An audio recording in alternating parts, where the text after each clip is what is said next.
All right, guys. So today we're going to talk about preparing our palette for painting with watercolor. Now, some of you, this will apply to you because you might have the watercolor cakes. And if that's the case, it's already all set for you. Some of the things might apply, but for the most part, that'll be all set.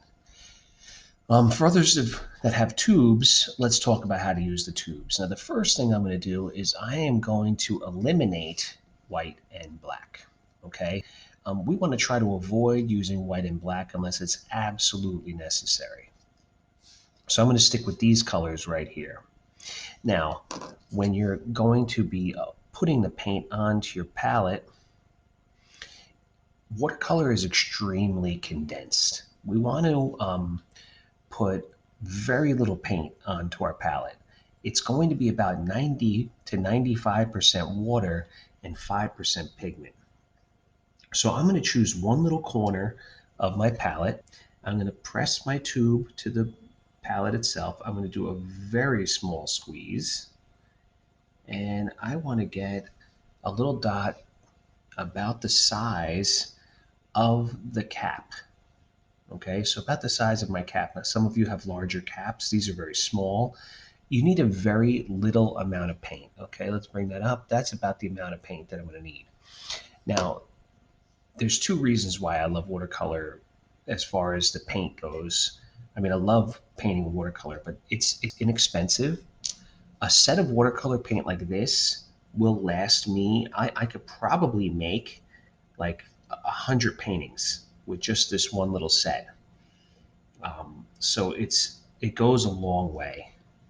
And the paint, when it dries on your palette, it's not ruined. If you use acrylic paint, when acrylic paint dries on your palette, once it dries, it's no longer usable. And oil paint takes a lot longer to dry, so you have some time, but once it dries, it's also not usable. But with watercolor, this came out a little bit. With watercolor, that's more paint than I would have wanted because I was squeezing to get the cap off. The paint can dry on the palette, and once you wet it, it just comes back to life. So once I set this up, I'm not going to have to put new paint on until it's absolutely necessary. In fact, sometimes I would prefer using the watercolor once it dries. So for instance, I'm going to put this on my palette, lightly squeezing. I'm not putting them on in any particular order. To me, that's not super important. It might be to some artists, but to me, it's not. I'll wait for these paints to dry before I even start painting.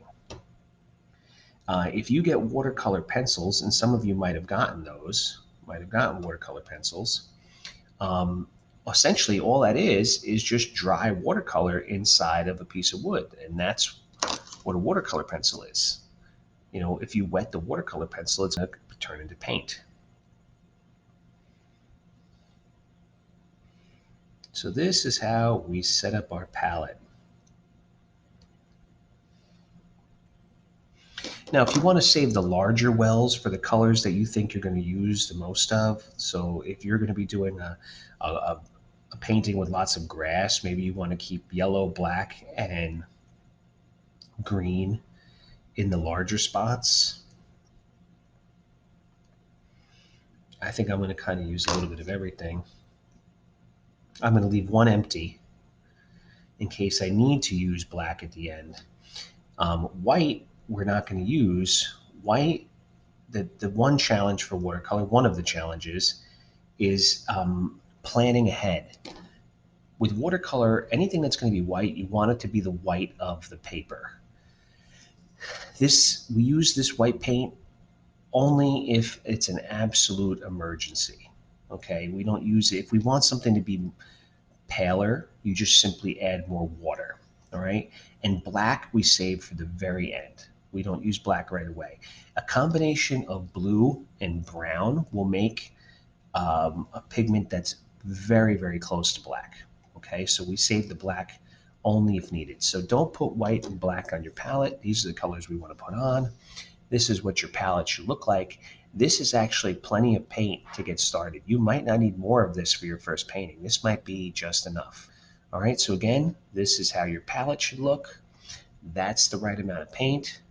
Don't put any more than that, and this watercolor will last us a very long time. All right, that's how we set up our palette.